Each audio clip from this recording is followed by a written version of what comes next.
Sik Gus, aja lunga dhisik.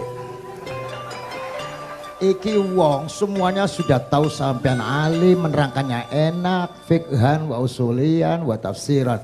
Cuma mereka yang tanya itu, biyen belajar piye kok iso alim kaya ngono, ya kan? Nah, terangkan Gus, terangkan.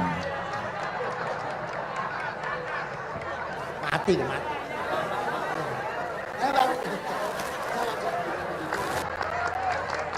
Setuju kan, setuju? Sila, asal dakaik.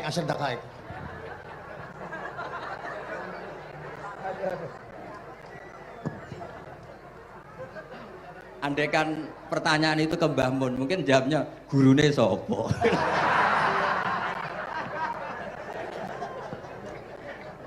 Tapi mungkin kalau ke mbah-mbah saya ya juga babanya nih Biha juga Mbak Abdul Aziz, mungkin putuku.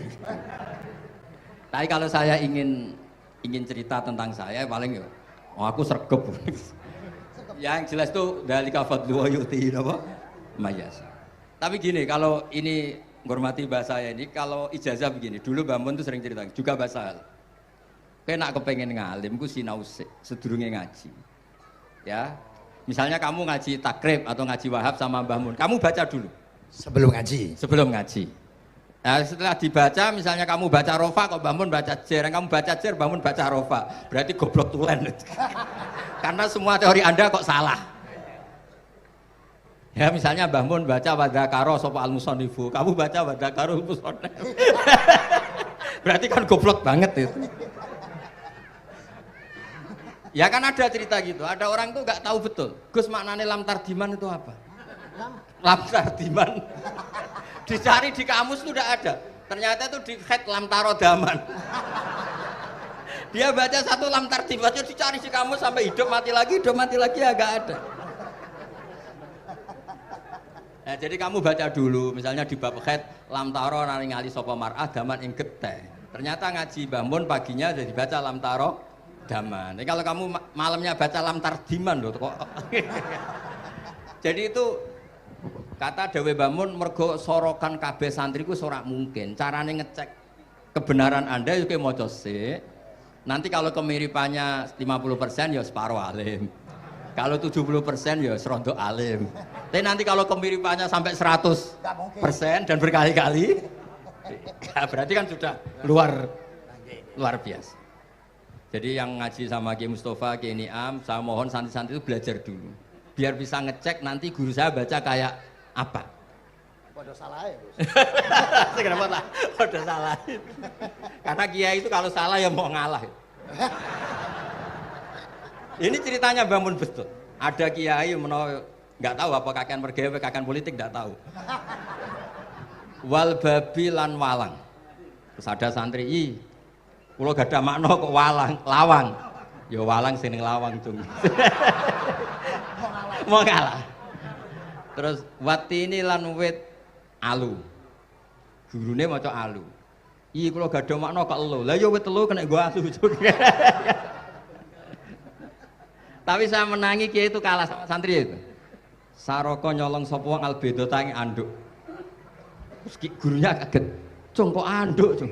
Bareng didelok endok. Karena kalau pegon kan anduk sama endok itu padha wae. Ini ada padha. Tapi kiainya akhirnya kalah. Memangnya nyolong anduk boleh? Yo ora, cung, yo haram, yo padha wae kalau gitu nyolong. Nyolong endok ya haram, nyolong anduk haram. Lo cerita itu masyhur itu. Kalau cerita yang terkenal di Lirboyo itu kan ada santri dari Jakarta di kelas.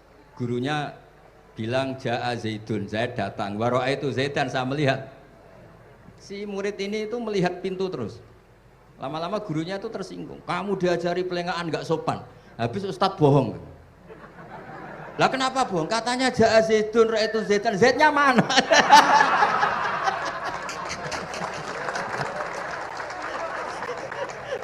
Dia gak ngerti. Zaid datang, saya melihat. Mana orangnya ikut? Kok dibahas-bahas terus itu? Ya, jadi yang serius tadi kalau sampean ingin nguji kualitas Anda, Makanya saya dulu itu pede baca kitab di depan Mbah Mun karena ya ngecek.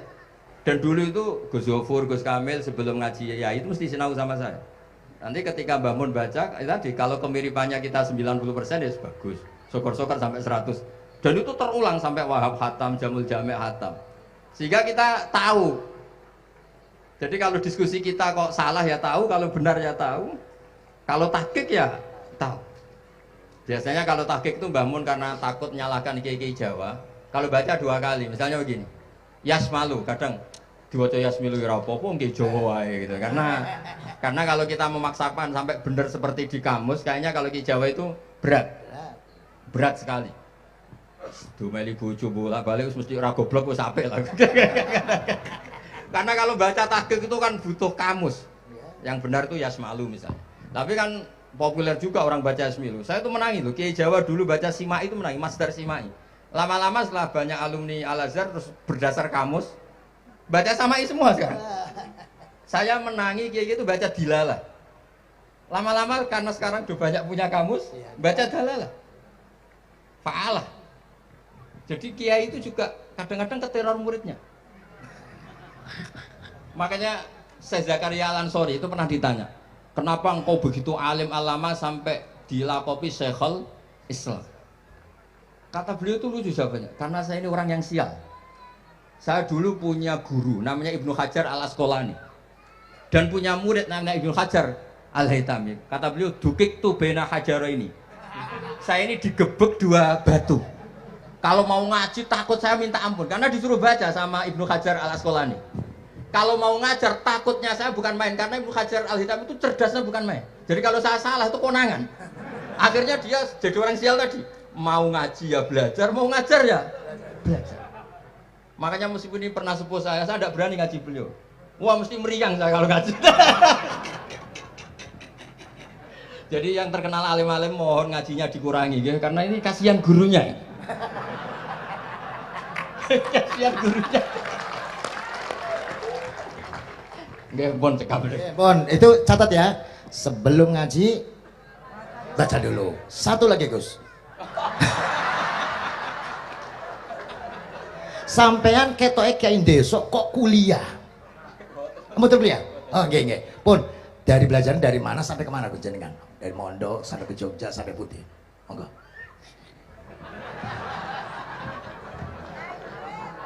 Ini karena sesuai kontrak, nggak boleh nyulayani janji sekali aja Sekali tak tekno Gus. Jadi sebetulnya kalau di ilmu, saya kan sering ketemu ahli geologi, ahli sosiologi. Sebetulnya di ilmu kita, saya kan lama di Jogja dan itu yang saya pakai juga ilmu zaman di pesantren. Misalnya sosiologi itu kan ada mukadimahnya Ibnu Khaldun. Itu kan teorinya luar biasa. Misalnya begini, kenapa Rasulullah itu harus dari suku Quraisy, suku yang sangat terhormat di Mekah? Itu secara teori sosiologi loh, bukan teori nubuah. Kata Ibnu Khaldun, Nabi itu mesti final dari kaum itu aneh. Saya ulang lagi, Nabi itu final dari kaum pasti aneh. Nah masa aneh-aneh ini ditoleransi oleh umatnya karena beliau dari suku yang terhormat. Coba kalau dia dari suku, beliau dari suku yang hina, pasti pas aneh-aneh langsung diadili. Ya kalau di NU lah, ndak Gus Dur kok bikin aneh-aneh di NU kan langsung tuntas. Tapi berhubung Gus Dur cucu Mbah Hasyim, orang itu mentoleransi, bahkan mengira jangan-jangan teori beliau lebih baik ketimbang kita. Nah makanya terus kata Ibnu Khaldun, ma ba'atsawu nabiyan illa fi mana'atin min qaumin, tidak ada nabi diutus kecuali dari kaum terbaik supaya masa-masa transisi ini nggak ada perlawanan. Nah, itu namanya sosiologi. Sehingga beliau ngendikan, ini versi tarikh bukan versi Ibnu Khaldun saja. Ketika sahabat disuruh hijrah karena disakiti orang kafir Quraisy, lah engkau sendiri ya Rasulullah, saya ini orang Quraisy, nggak akan ngalami yang seperti Anda alami. Nah itu namanya sosiologi. Begitu juga matematika. Saya sering ketemu pakar matematika dari UI, dari UGM. Misalnya bilang zakat kan 2,5% misalnya zakat tidak. Saya bilang kalau ngitung itu porogapit, padahal kita zaman sekolah porogapit itu pantangan. Tapi saya bilang, saya punya matematika lebih cepat. Apa itu Pak Bah? Kalau manggil saya Pak Bah. Kalau di kitab disebut rubu'ul usur apa? Jadi bertahap. Misalnya 1 juta, usurnya akan 100.000. Setelah 100.000 rubu'nya 25.000. Itu kita tidak usah pakai catatan bisa. Nah itu matematika Arab. Makanya orang Arab tuh nggak bisa nulis, tapi matematikanya cepat karena bertahap. Misalnya 1 miliar ya cari aja usurnya 100 juta. Berarti rubuhnya 25 juta. Berarti 2,5-nya 1 miliar itu 25 juta. Tapi kalau orang Arab bilang itu rubul usur. Diusurkan dulu baru dirubuk. Misalnya 6. 2/3 6 berapa? Orang Arab bilang sulusan. 6 sulusnya 2. Sulus 2 kali berarti 4. Sama misalnya zakat zuruk. Zakat zuruk itu kan al-usyur sama nisful usyur. Berarti misalnya kalau tidak disirami, ya, tidak biaya, zakatnya itu 10%, berarti per 100, 10. Nah sekarang kalau 10 ini kan berarti 1/10. Nah nanti kalau disirami pakai biaya, namanya nisful usyur, berarti 5. Jadi orang Arab itu nggak mau langsung bilang 5, karena kalau 100 dibagi 5 itu jadi 5 itu mikirnya panjang. Jadi diusurkan dulu, terus nanti dibilangkan nisful usyur. Nah, jadi ilmu khazanah kita ini sudah luar biasa. Nah, itu makanya terus orang Arab kalau ngitung matematika itu tidak usah tulisan, tidak usah porogabit karena bertahap tadi. Jadi misalnya 2,5 bahasannya apa? Rubu'ul usyur. 1 miliar, usurnya berapa? 100, rubuknya berapa? 25. Nah ini semoga buatan ngingkari janji. Wassalamualaikum warahmatullahi wabarakatuh. Matur. Sebetulnya masih ada satu lagi, cuma ampun. Beliau adalah sangat hafal dengan nu'util masyayikh. Artinya sebutan, kenapa Imam Ghazali itu Syekhul Islam, Hujjatul Islam, kenapa Imam Anu Syekhul Islam, kenapa Imam Anu, sahabat Anu, ada Saifullah, ada Asadullah, itu biar ahli sekali, karena ini belum tuntas, jadi ya berikutnya insya Allah. Kita mentongakakan, ya Allah, moga-moga Gus Bah gelem kono ndonga. Jajal, dongane Gus Bah karo donga sampean mandindi kira-kira. Matur nuwun Gus, matur nuwun Sayyid, matur nuwun, sangat matur nuwun, sangat masya Allah. Niki jelas Gus Bah itu enteng, cepet, itu diterimanya ku, apa jenenge keterangannya cepat dan lain sebagainya cepat. Oh, enggak ada kayak yang jelimet. Tak kira, apalagi saya mendengar dianya saja nggak paham kok. Nah itu, nah, demikian matur nuwun, sampai kudu matur nuwun sangat wong sing lagi uzlah ora gelem, luar biasa. Kita hanya dawuh selanjutnya atau mohon Gus. Kulo sak sedulur, sak santri-santri nek pas jenengan donga pas uzlah njaluk ditungakne ngoten mawon. Nggih, ngoten mawon pun nggih. Sampai situ. Allahumma shalli ala sayyidina Muhammad wa sallim ala alhamdulillah rabbil alamin. Allahumma rabbana zalamna anfusana wa illam taghfir lana wa tarhamna lanakunanna minal khasirin. Allahumma ya Fattah ya khairal fatihin iftah qulubana washrah sudurana waj'al ulumana nafi'ah waj'al a'malana salihah waj'al dhurriyyatina thayyibah waj'al hayatana hayatan mutma'innah marzuqah salimah minal afat wal balaya rahmatika ya arhamar rahimin. Allahumma ya latifan bi khalqih wa ya aliman bi khalqih wa ya khabiran bi khalqih ultuh bina ya Allah fi qadai hawaijina kulliha min hayat dunya wal akhirah ya latif ya alim ya khabir la ilaha illa anta subhanaka inni kuntu minadh dhalimin la hawla wa la quwwata illa billahi sallallahu ala sayyidina Muhammad alhamdulillah bil alamin al-fatihah.